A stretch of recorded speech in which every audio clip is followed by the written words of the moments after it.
Milan. Ang ganda ng pangalan.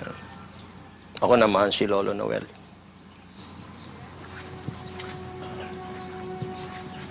Tay? Emma. Anong ginagawa niyo dito?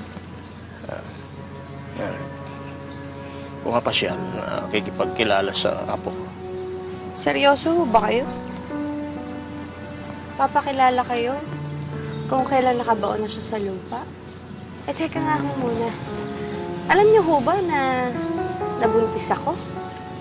Alam niyo ho ba na nanganak ako ulit? Sorry na po. Patawarin mo na ako. Anak, nagbago na ako. Gusto ko nga bumalik sa inyo ng nanay mo. Mukhang nagbago na kayo. Asenso na. Eh, bakit ngayon pa ho kayo babalik? Gusto kong bumawi sa inyo ng nanay mo.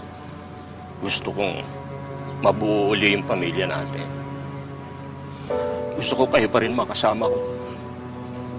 Yung kinakasama ko, anak, matagal ko na iniwan.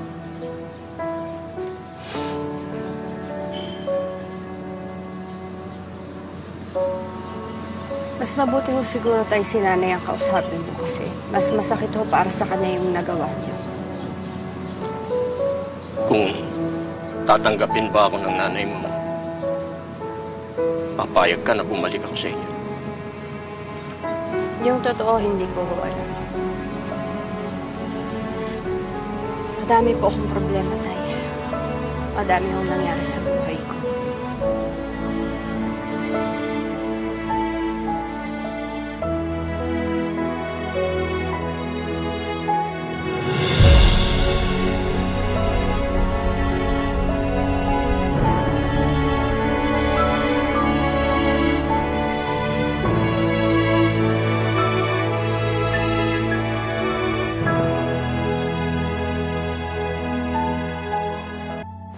Anak, nakita kayo ni Noel sa Punto de Milan? Anong sabi niya? Humingi mo ng tawad. Ano naman ang sabi mo? Sabi ko, pwede ko naman siya patawaran, pero yung gustuhin niyang bumalik siya sa buhay natin, baka hindi ko kayang gawin. Anak, alam mo, sa tingin ko, kailangan mo pa rin si Noel sa buhay mo. Tumanda na ho akong walang ama. Ano ba hong puwang niya sa buhay natin ngayon? Anak, ama mo pa rin siya kahit na anong ginawa niya sa atin. Teka nga muna, bakit parang pinagtatanggol niyo si tatay ngayon? Ano bang ibig niyo sabihin? Pag humingi siya ng tawad sa inyo, patatawarin niyo siya, tatanggapin niyo siya ulit? Ganun mo ba? Matagal ko na siyang pinatawad, anak. Matagal na siyang humingi sa akin ng tawad. At matagal-tagal na rin kami nagkikita at nag-uusap. Bakit ngayon yun lang mo sinabi sa akin? Kasi anak, ayokong makadagdag ng problema sa iyo eh. Mahal ko pa rin ang tatay mo, anak.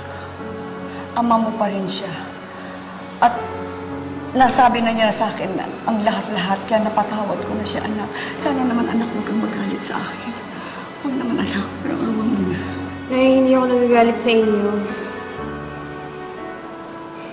Hindi ko naman pwedeng pigilan yung nararamdaman niyo kay tatay.